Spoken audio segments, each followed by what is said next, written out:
les théories économiques mettent en évidence le fait que les échanges internationaux sont la clé de la réussite et du décollage économique. Au lendemain des indépendances, le credo libéral a fait des pays africains des véritables passoires qui ont ouvert leurs portes aux firmes multinationales et transnationales, répondant ainsi au laisser-faire et laisser-passer, en dehors de quelques pays qui avaient bénéficié du parapluie soviétique de l'époque. C'est le capitalisme qui avait droit de citer et donc, dans une certaine mesure, le capitalisme. Un pays comme la RDC, avec un territoire 5 fois plus grand que la France, des richesses naturelles représentant un véritable scandale géologique, ainsi qu'une démographie galopante, offrait des opportunités de développement incommensurables et les entreprises multinationales avaient ainsi trouvé leur terrain d'enrichissement. À cela, il faudra aussi rajouter les convoitises et les appétits des pays voisins qui n'ont cessé de lorgner sur le potentiel économique faramineux de la RDC. Le développement autocentré n'était point envisageable en RDC car les autorités politiques de l'époque avaient opté pour le camp occidental chapeauté par les USA, les États-Unis d'Amérique. Seules les lois du marché et de la concurrence devaient être en vigueur. Après avoir suivi cette introduction, monsieur le professeur, comment expliquez-vous la mondialisation et la participation de la RDC, chance ou décadence? Vous savez, monsieur Kambala, lorsqu'on parle de la mondialisation, il faudrait tout de suite que vous puissiez vous rendre à l'évidence qu'il s'agit d'une politique économique à visage libéral. C'est-à-dire que là, on retrouve directement le credo libéral qui est mis en exergue par les libéraux. C'est-à-dire que là, on va retrouver par exemple ce laisser-faire et le laisser-passer. Dans le laisser-faire, cela signifie que c'est la concurrence qui a droit de citer. Et derrière cette concurrence, ce n'est que la loi du marché qui doit primer, c'est-à-dire derrière, on retrouve la loi de l'offre et de la demande. En dehors de ça, on a le laisser-passer. Le laisser-passer, cela signifie que les frontières doivent être ouvertes. Dans votre introduction, vous avez dit que suite aux indépendances, les portes étaient ouvertes, mais c'était selon les prérogatives imposées par l'Occident de manière générale, c'est-à-dire que soit vous rentrez dans le concert des nations en acceptant ces règles nouvelles qui consistaient justement à avoir un taux d'ouverture qui était relativement important et derrière ce taux d'ouverture, c'est le fait de commercer avec l'extérieur. Donc ça, nous devons comprendre que la République démocratique du Congo n'a pas fait exception. Il fallait bien que le Congo puisse s'impliquer dans ce commerce international. Mais lorsqu'on parle de la mondialisation, on a tendance à mettre en évidence que le libre-échange. Mais il faudrait entendre aussi que le libre-échange a son pendant, c'est-à-dire son revers, si vous voulez, qu'est le protectionnisme. Or, pendant longtemps, on se rend bien compte que nos pays africains, et particulièrement la RDC, qui fait l'objet de notre réflexion du jour, va beaucoup plus aller dans le sens du libre-échange. Mais derrière, avant peut-être de rentrer dans le vif du sujet, il faudrait comprendre que la mondialisation a muté. C'est-à-dire qu'il y a eu différentes formes de mondialisation. Et il faudrait entendre que dans un premier temps, pour être assez manichéen, je vais partir peut-être des théories du libre-échange qui prônent, si vous voulez, l'ouverture des marchés. Mais dans un premier temps, on était d'abord dans ce qu'on appelle le commerce interbranche. Allons-y à les différentes théories. Voilà. C'est-à-dire que là, on était sur le commerce interbranche, et ce commerce interbranche mettait en présence le Nord face aux pays du Sud. Et une des premières théories, c'est celle d'un certain Adam Smith, le père du libéralisme économique. Et que disait Adam Smith? Il est dans la théorie de ce qu'on appelle des avantages absolus. C'est-à-dire que chaque pays doit se spécialiser dans la production dans laquelle le pays possède un avantage absolu, c'est-à-dire par rapport aux autres. Vous produisez du maïs, moi je produis du vin.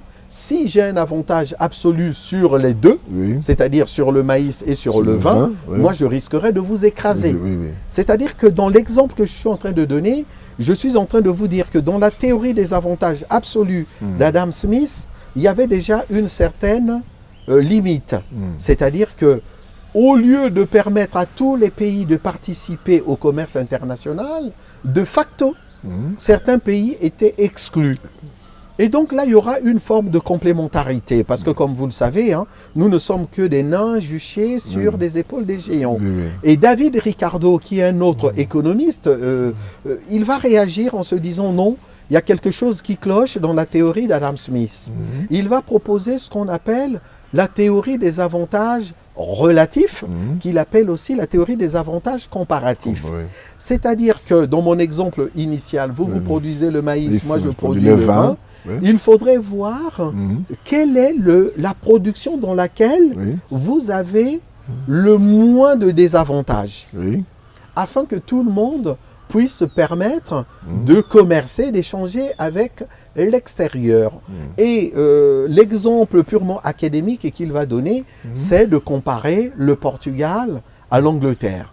Et par rapport à cela, il va faire exprès de donner tous les avantages absolus au Portugal, c'est-à-dire que là ils étaient dans une production à 2 unités, c'est-à-dire on avait d'une part la production de draps et la production de vin. Et sur son exemple, pour démontrer la petite incohérence de la théorie d'Adam Smith, il va donner tous les avantages absolus au Portugal. Et donc, si on appliquait la théorie d'Adam Smith, la Grande-Bretagne serait exclue du commerce international. Mais il s'avère que va dire David Ricardo? Il va constater que dans la production du vin, il y avait quand même une priorité à accorder au Portugal. En revanche, comparativement, il y avait un désavantage moindre pour l'Angleterre si cette nation se lançait dans la production du drap. Et donc, au final, dans la théorie des avantages comparatifs ou relatifs, le Portugal va se focaliser sur la production du vin, et la Grande-Bretagne va se spécialiser dans la production des draps. Au moins comme ça, l'équilibre est établi. Mais, pour comprendre aussi cela, il faudrait se dire que là, nous sommes sur les économistes libéraux dits classiques. Or, chez les économistes libéraux, il y a une notion qui est très importante à cerner, c'est la notion de valeur travail. C'est-à-dire que la valeur d'un bien est déterminée par le nombre d'heures incorporées dans la production de ce bien. C'est-à-dire que si pour produire un livre, il a fallu 5 heures, et pour produire un stylo, il a fallu 2 heures et demie, on se rend bien compte que la valeur du livre est 2 fois supérieure aux valeurs du stylo. Sauf que cette manière de penser l'économie est complètement dépassée. Aujourd'hui, les économistes ne raisonnent plus en termes de valeur travail. Les économistes raisonnent, les néolibéraux particulièrement, vont commencer à raisonner sur la valeur marginale, c'est-à-dire la valeur de la dernière unité produite. Parce qu'au niveau du commerce international, ce qu'il faudrait comprendre, avant que je ne poursuive avec les différentes théories, et vous allez comprendre, il faudrait se dire que on cherche à agir sur la notion de compétitivité. Chaque pays doit améliorer sa compétitivité. Qu'est-ce que la compétitivité? C'est la capacité d'un pays ou d'une entreprise à pouvoir gagner les parts de marché. C'est ça la compétitivité. Et derrière, il y a 2 types de compétitivité. Vous avez la compétitivité prix et la compétitivité qualité.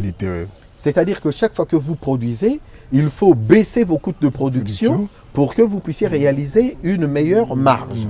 Mais en même temps, il ne faut pas seulement baisser les coûts de production, c'est-à-dire ne pas seulement gagner en compétitivité prix, mais il faut aussi gagner en compétitivité qualité. Donc c'est une notion que vous devriez avoir en tête pour comprendre les difficultés dans lesquelles se trouve aujourd'hui la République démocratique du Congo. Je poursuis mon raisonnement. Donc, je vous ai déjà présenté deux théories. Oui.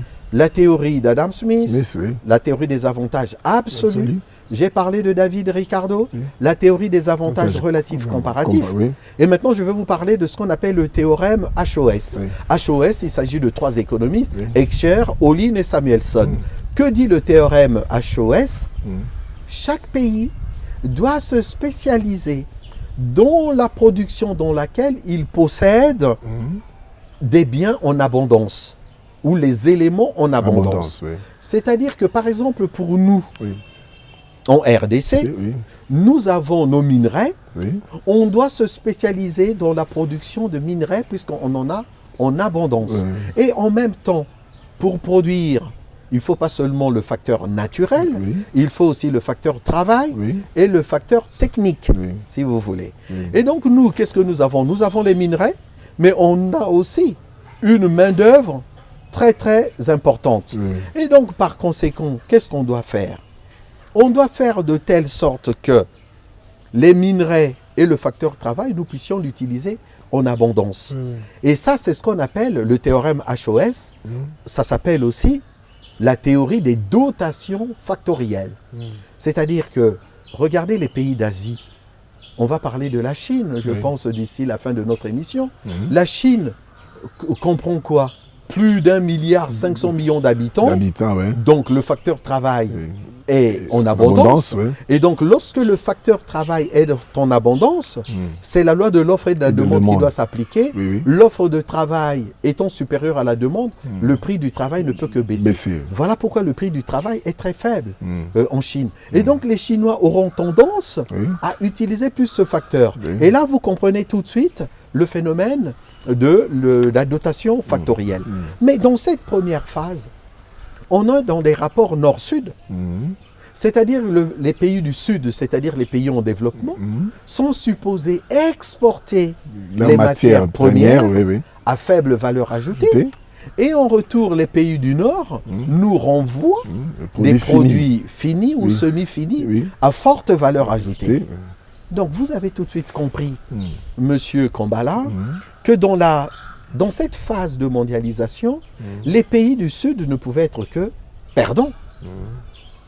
Parce que nous, on n'avait qu'à exporter les matières premières, et les autres travaillaient ces matières premières qui nous renvoyaient à des prix supérieurs, et donc cela ne pouvait que affaiblir notre croissance et notre développement. Donc, dans cette première phase nord-sud, il y avait ces théories-là, et j'en passe d'autres théories qui vont se rajouter, pour dire que on est dans un système qui est complètement asymétrique.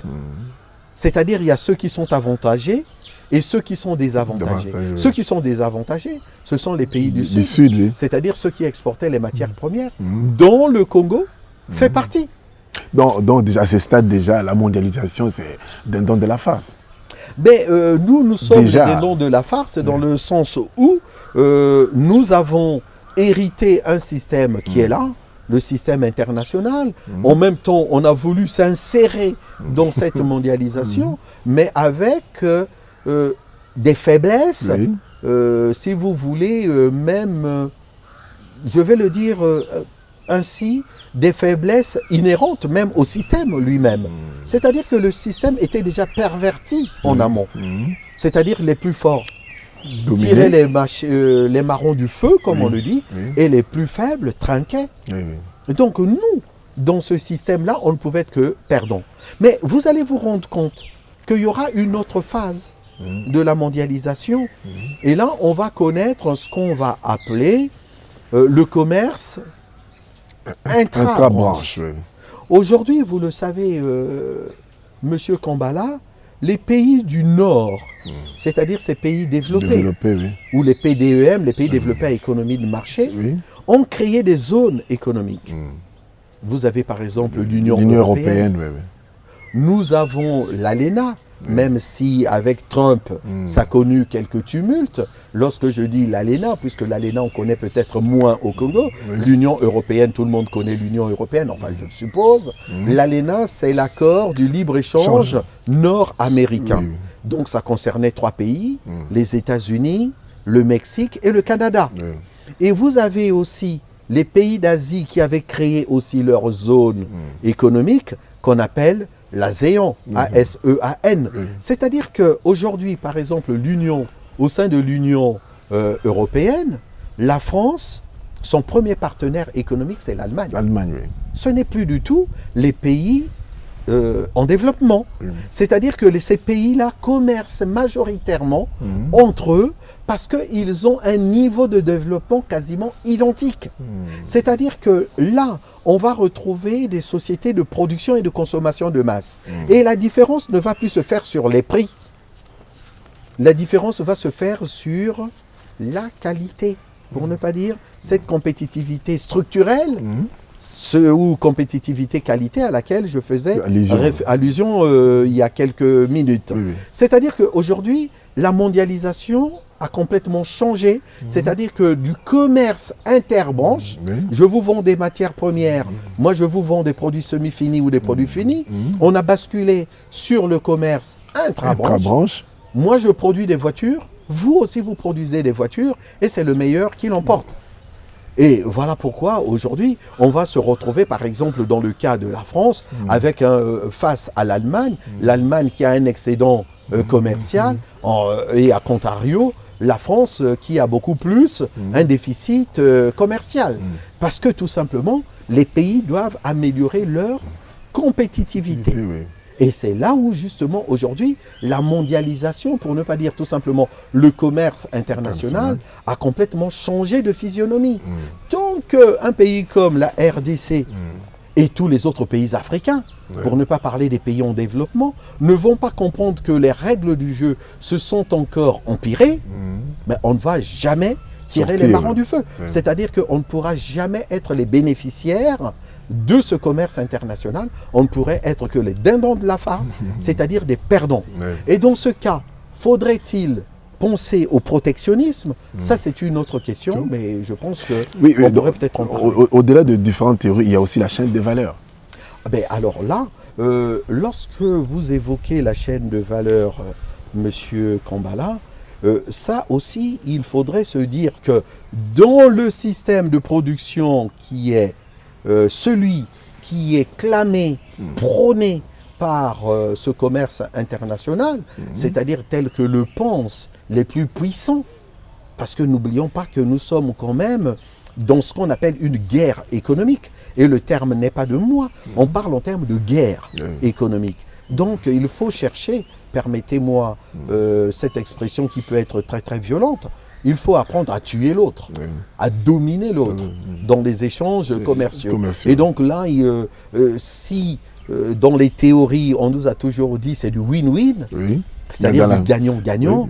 Mais dans la pratique, c'est... Dans la pratique, c'est le plus fort qui l'emporte. Mais revenons sur cette chaîne de valeur. Cette chaîne de valeur, pour la comprendre, on parle de plus en plus en termes aussi, avant, jadis, on était sur ce qu'on appelle la décomposition internationale du processus productif.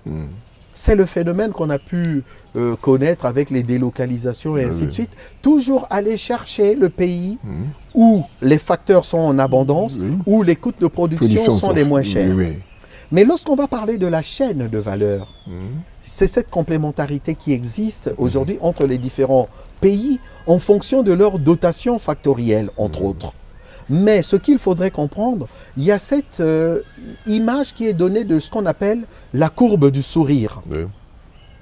Vous voyez bien le sourire, hein, le smiley là qu'on revoit souvent sur les réseaux sociaux. Lorsque vous êtes content, il y a un smiley. On va utiliser ce smiley comme dans le commerce international. Mais vous allez comprendre tout de suite le smiley en question, comment est-ce qu'il se présente. À l'extrémité, à ma gauche, vous aurez par exemple la recherche et développement. Après la recherche et développement, vous pouvez avoir des facteurs encore beaucoup plus importants, mais qui reviennent toujours dans le processus de production, qui sont le fait des pays développés avec tout ce qui comporte la matière grise. Et au bout, en bas de la courbe, vous aurez la production. La production. Et la production qui est réservée Oui. aux pays en développement. Les pays du Sud. C'est-à-dire les pays du Sud. Oui. Et lorsque vous allez commencer à remonter la pente de l'autre côté, Oui. et là vous allez retrouver encore les pays du Nord Oui. avec le marketing et Oui. tous les services Oui. d'après-vente et ainsi de suite. C'est-à-dire que c'est là où, dans la chaîne de valeur et cette courbe du sourire, la production, c'est vraiment, si vous voulez, le pauvre Oui. du commerce international.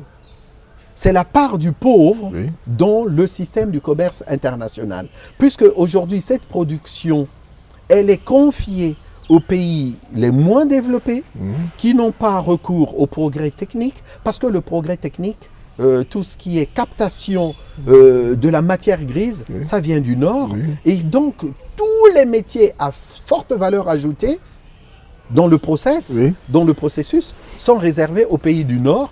Et la production qui n'apporte que très Oui. faiblement, qui contribue faiblement à la production finale, Oui. effectivement ça, Au on la pays réserve pays aux du pays Sud. du Sud. Oui. Voilà pourquoi il faudrait comprendre tout de suite que dans le système de la mondialisation, pour ne pas dire tout simplement du commerce international, la part du gâteau est réservée aux plus puissants.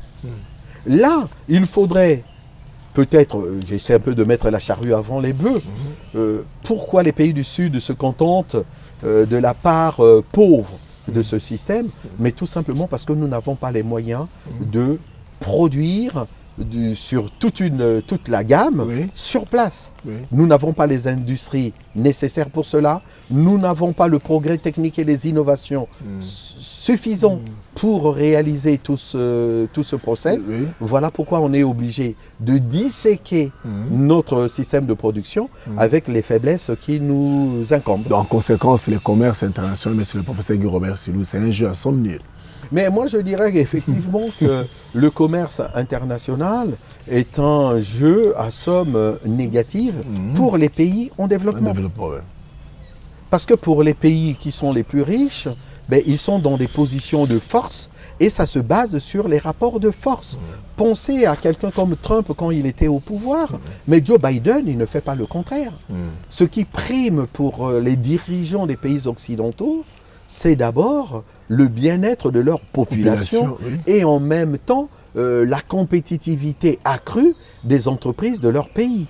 Et ça, comme on le dirait, de manière un peu plus triviale, joviale aussi, si je veux rajouter mon grain de sel, je dirais c'est de bonne guerre.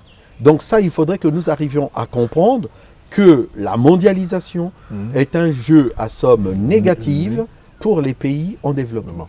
Parlons de l'analyse de la macroéconomie de la RDC. Il y a la balance des paiements de la RDC en 2022. Qu'est-ce que c'est cet outil?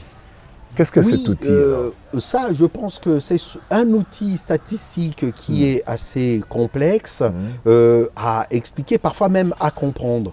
Mais il s'agit d'un outil qui est très très important parce que dans cet outil-là, vous avez le compte des transactions courantes, vous avez le compte de capital et vous avez le compte financier. Vous voyez par exemple dans le compte financier, on va retrouver les investissements directs à l'étranger.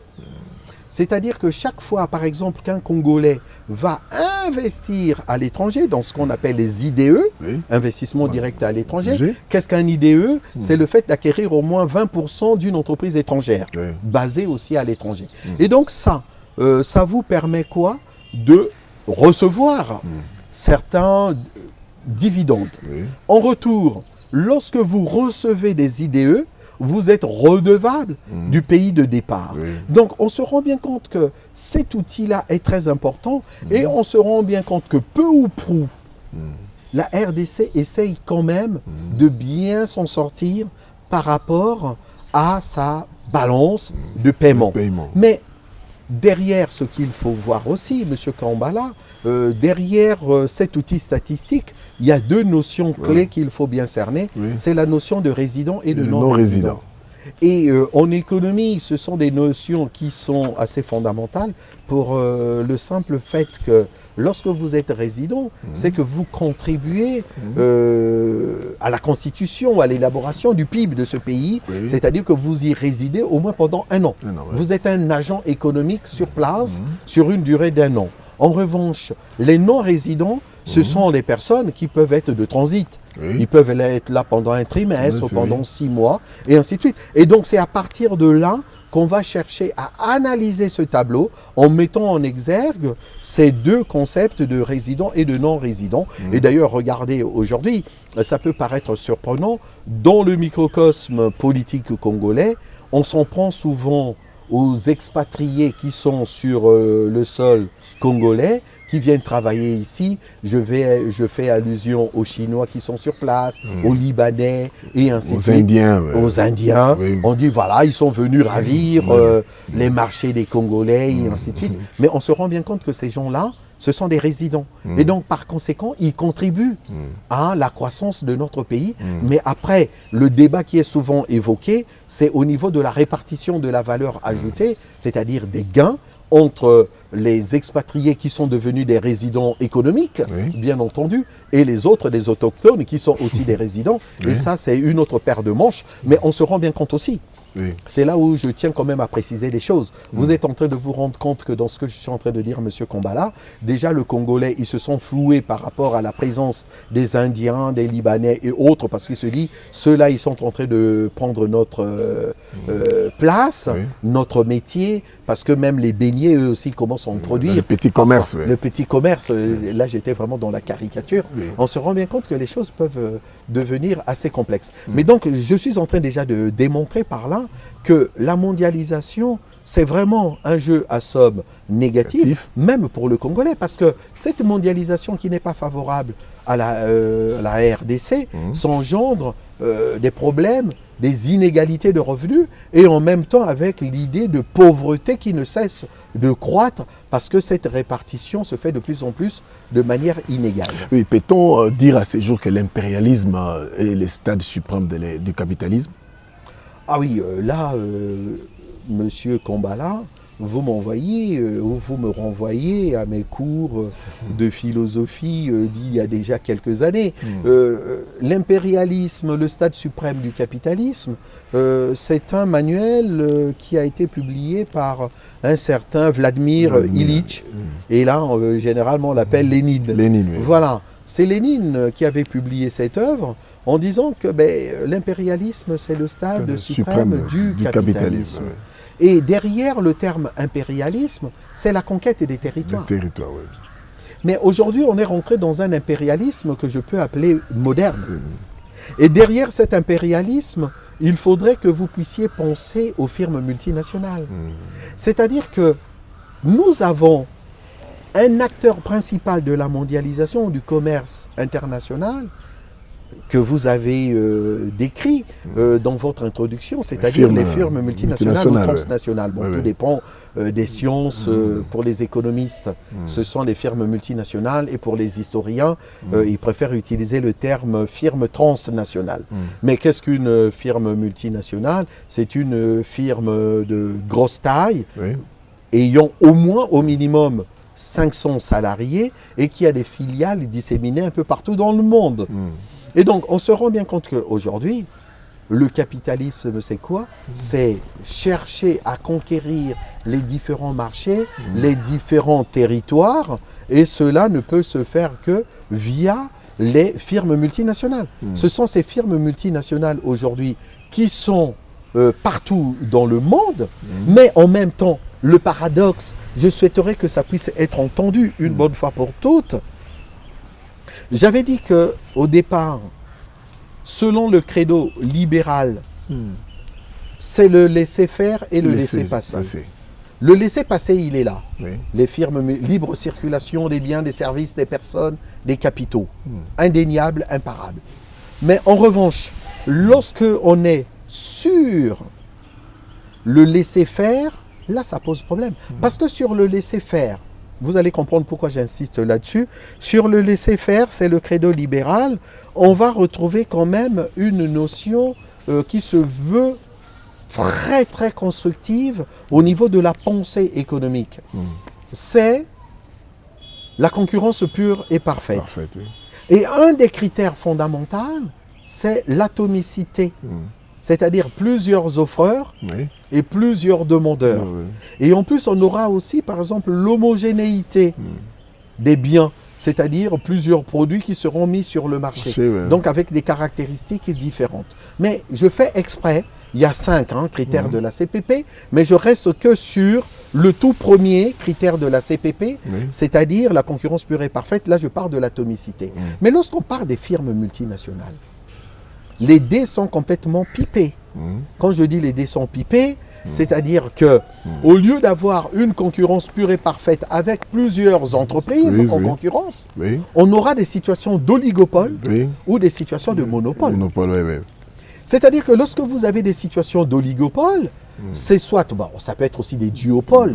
Par exemple, regardez dans le domaine de l'aéronautique, c'est un système qui est purement duopolistique, c'est-à-dire on a Boeing d'une part et Airbus, et ça s'arrête là. Où est la concurrence pure et parfaite? On peut en discuter, mais il y a une concurrence quand même qui est là. Et avec les firmes multinationales, et particulièrement celles qui viennent signer des contrats en République démocratique du Congo, il n'y a pas cette atomicité.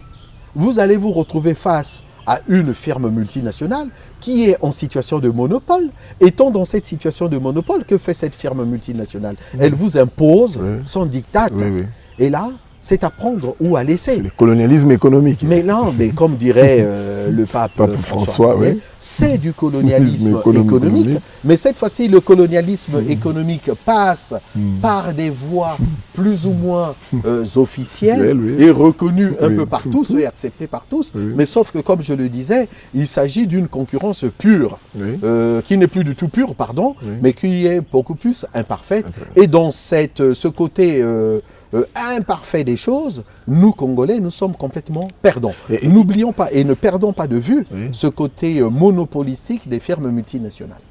Il y a aussi la mondialisation et les tentatives de la balkanisation de la RDC. Tout ça, c'est du fait de multinationales aussi. Mais il y a les multinationales, ces entreprises dites multinationales, et derrière les États. Les États. Parce que ces firmes multinationales appartiennent à ces États-là. À certains États. Et ces États, on les connaît. Aujourd'hui, dans le monde, un pays comme les États-Unis possède plus de firmes multinationales. Et donc, on se rend bien compte que lorsqu'il y a une firme multinationale qui vient s'implanter quelque part, derrière, c'est l'État américain qui y est. Et lorsqu'on connaît la position géostratégique de la République démocratique du Congo, je vous rappelle quand même que M. Kambala, que au moment des indépendances, on se rendait bien compte que dans la politique dite du containment pratiquée par les États-Unis, parce que le communisme qui commençait à tendre ses tentacules un peu partout, les États-Unis d'Amérique avaient pris le pari d'essayer d'endiguer cela. D'accord? Et donc, qu'est-ce qui s'est passé? On se rend bien compte que nous avons eu des pionniers dans ce pays-là, les Lumumba, les Kasavubu et autres. Ils ont été pris dans une forme de tenaille pour la simple raison qu'on voyait bien que l'Union soviétique de l'époque était un peu partout. En Angola, il y avait déjà une guerre civile. Et les Angolais étaient là. Je vous rappelle quand même que Che Guevara n'était pas loin. Il est passé par l'Angola, le Cabinda, la République. Je vous rappelle que le Congo-Brazzaville, à l'époque, ça s'appelait la République populaire du Congo. Donc on se rendait bien compte que la République démocratique du Congo était un peu encerclée par l'Union soviétique. Et là, il fallait bien vouloir sauvegarder, entre guillemets, si vous voulez, les intérêts occidentaux.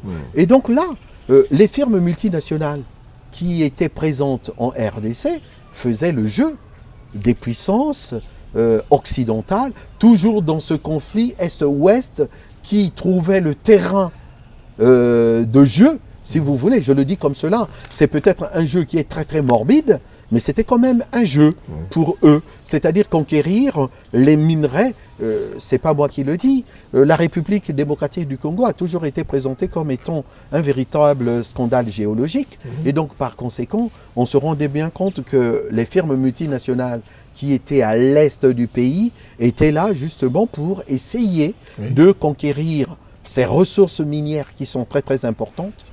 Dois-je vous rappeler que la première bombe atomique, les minerais qui ont servi à cela venaient justement... mine de Chikolo. Mais voilà, exactement, du Katanga. Et donc, on comprend tout de suite que aujourd'hui, cette balkanisation de l'Est, enfin, quand je dis cette balkanisation, ces velléités, ces tentatives de balkanisation de l'Est de la République, on retrouve ça derrière ces firmes multinationales qui souhaiteraient avoir une mainmise sur ces ressources qui sont très très importantes donc, pour leur développement. Ces firmes multinationales sont devenues des acteurs incontournables, majeurs de la mondialisation. Leurs activités contribuent fortement à la croissance du commerce international malgré tout. Mais bien entendu, on se rend bien compte que comme ce sont des acteurs principaux, ce sont des pays ou des firmes multinationales, c'est-à-dire des entreprises de grande taille, des mastodontes, qui contribuent à la croissance mondiale. Mais le problème, ce n'est pas seulement au niveau de la contribution à la croissance mondiale. Il faut savoir maintenant comment est-ce que cette croissance est-elle répartie. C'est sûr que lorsque les firmes multinationales viennent s'implanter en RDC, pensez à cette courbe de sourire. Nous servons que de main-d'œuvre, de la production la plus basique possible. Après, ces minerais repartent de l'autre côté, ou partent, puisque ça ne repart pas. Ça part de l'autre côté pour que ça puisse être produit dans d'autres circonstances. Et après, ça nous revient en produit fini. C'est le cas de cette joint venture Sicomine, c'est le cas de la joint venture Sicomine où avec les rapports de l'IGF, l'inspection générale des finances qui dénonce les avantages de cette convention entre les entreprises chinoises et la RDC. Oui, mais bien entendu, là nous retrouvons même le prototype des accords que peuvent passer ces firmes multinationales et les États des pays en développement. C'est-à-dire cette joint venture, Sicomine, effectivement, le contrat a été signé en 2008. Et ça fait un peu l'actualité du moment. Mais sauf qu'en 2008, quelle était la situation de la République démocratique du Congo? Nous sommes aujourd'hui en 2023. On se rend bien compte que parce que là, il s'agit quand même d'une forme de co-entreprise, c'est-à-dire que d'une part, on a l'État congolais et d'autre part, nous avons des entreprises chinoises qui sont soutenues par l'État chinois. Et donc là, derrière, ce sont des conflits d'intérêts. Aujourd'hui, que l'État congolais cherche à faire une relecture de ce contrat pour essayer de dire que, mais en définitive, ce n'était pas du gagnant-gagnant et que nous sommes perdants, mais c'était au moment de la signature de ces contrats, puisqu'en même temps, il y a eu d'autres éléments supplémentaires pour essayer de compléter ce contrat initial. C'est là où il faudrait que nous puissions réagir. 2008-2023, les circonstances ont changé et donc il serait de bon aloi, comme le fait le gouvernement, de chercher à négocier cela, mais tout en sachant que dans ce système, pensons à la courbe du sourire. Je ne suis pas en train de dire qu'il est tout à fait normal que les entreprises chinoises se comportent de la sorte. Il faudrait que nous puissions savoir, lorsque nous signons des contrats avec les firmes multinationales, que nous n'avons pas affaire à des enfants de cœur. Que ces entreprises sont là dans l'intérêt de leur pays d'origine. À plus forte raison lorsqu'il s'agit de la Chine. C'est encore une manière de faire qui est complètement différente des Occidentaux, parce que derrière chaque entreprise chinoise qui part à l'étranger, c'est vraiment l'État chinois qui est derrière, parce que là, ça y va de la puissance économique de ce pays qu'est la Chine, qui ne tend qu'à ravir le leadership économique aux États-Unis d'Amérique. Donc vous voyez bien que la guerre économique entre la Chine et les États-Unis se déporte sur le sol congolais. Et ça, il faudrait que nous puissions l'avoir aussi en tête. Quelles seraient les stratégies pour la RDC en fait d'atténuer cet impérialisme économique? Ah ben là, ça... ça relève de plusieurs choses. Nous avons parlé des différentes théories économiques. Et j'ai fait allusion à un certain moment de ce qu'on pouvait appeler la théorie des dotations factorielles. Nous avons le facteur travail en abondance. Nous avons les ressources naturelles ou le facteur physique naturel. Ça, c'est une très bonne chose. Mais avons-nous les connaissances nécessaires pour exploiter nos gisements en interne? Je ne pense pas. Et là, on revient sur des politiques industrielles. Les politiques industrielles. Regardez ce qui se passe un peu partout dans le monde. Pendant longtemps, les pays occidentaux ne juraient que par les délocalisations. Regardez le comble. Pendant la pandémie de la Covid-19, en France, on manquait des masques. Tout simplement parce que ce sont des productions qui étaient léguées en arrière-plan. On considérait que ça, c'était aux pays en développement de se livrer à ce type de production. Et au fur et à mesure que cette pandémie a fait des ravages, ben aujourd'hui, en sortant de là, les gens ont tiré des leçons de cette expérience. C'est-à-dire qu'aujourd'hui, on parle en termes de réindustrialisation de la France, réindustrialisation des pays occidentaux. On parle même en termes de relocalisation. Pendant longtemps, c'était des délocalisations, des entreprises qui quittaient ces pays pour aller ailleurs. Aujourd'hui, on cherche quoi? À ce que ces entreprises puissent revenir. Donc nous, il faudrait que nous puissions industrialiser nos pays. C'est-à-dire que tant qu'on ne va pas avoir des industries nécessaires, susceptibles de produire ces minerais pour les transformer en produits semi-finis ou finis, on va rester toujours dépendant de ces firmes multinationales et par conséquent, la production va rester le parent pauvre du système du commerce international. Malheureusement, nous, on s'en contente. Et derrière, vous imaginez, en compensation, qu'est-ce qu'on demandait à ces entreprises chinoises? Des infrastructures. Des infrastructures. Mais nous avons des entreprises congolaises qui pourraient aussi réaliser cela. Donc vous voyez bien, là je parle des infrastructures routières, hospitalières et autres. Pour construire des hôpitaux, je pense qu'il n'y a pas que les Chinois qui sont susceptibles de le faire. À un certain moment, je pense qu'il faudrait que nous puissions rentrer dans des plans quinquennaux beaucoup plus, et voire même triennaux s'il faut que ça soit ainsi. Mais il faudrait bien que nous puissions être ambitieux, être sur des politiques anticipatrices et ne pas subir les événements. C'est-à-dire qu'on fait preuve de beaucoup d'amateurisme dans un monde de requins et nous sommes des petits fretins et donc par conséquent on est facilement, je vais le dire de manière un peu vulgaire, les proies vraiment les plus faciles. Bon, on conclut avec cette émission, avec cette question toujours par rapport à ces titres de cette émission. La RDC dans la mondialisation, chance ou décadence? Les deux, en général. On a eu la chance aussi de bénéficier de cette mondialisation, de ce commerce international. Je l'ai dit tout à l'heure, la formation du capital humain, pour l'instant, regardez le système scolaire universitaire congolais. Il ne fait que péricliter. D'accord? Il est déficient. Or, lorsqu'on parle du système scolaire, universitaire, on est dans la formation du capital humain. Les gens sont obligés aujourd'hui de partir parfois étudier à l'étranger et puis essayer de revenir. Parce que nous n'avons pas suffisamment, et d'ailleurs, nous n'avons pas suffisamment des élites capables de répondre aux besoins de nos réalités du moment. Mais en même temps, nous profitons aussi des progrès techniques des autres. On ne va pas inventer la poudre à canon. Ça a déjà été inventé. Il suffit de demander des brevets, des licences et ainsi de suite pour que nous puissions faire la même chose. Mais avons-nous les industries pour cela? Ça, c'est une autre question. La croissance endogène, ça permet quoi?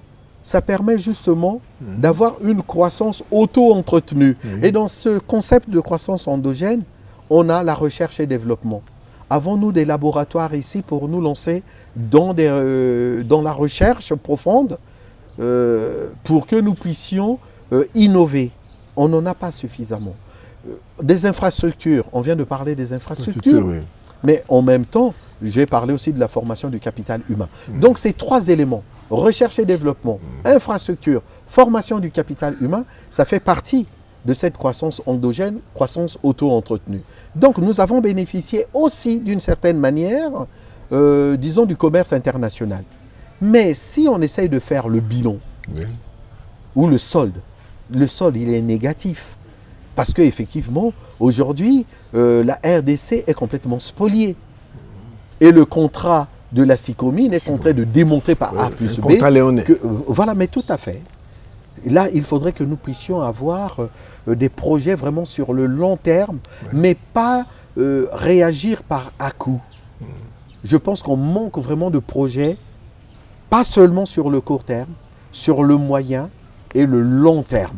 Et c'est ça qui devrait nous permettre de mieux cerner cette mondialisation, pour ne pas dire tout simplement ce commerce international. Merci beaucoup, monsieur le professeur Guy Robert Silou. Merci aussi à vous qui avez suivi cette émission. La porte est grandement ouverte pour partager toujours vos idées nobles. Merci beaucoup. À la prochaine.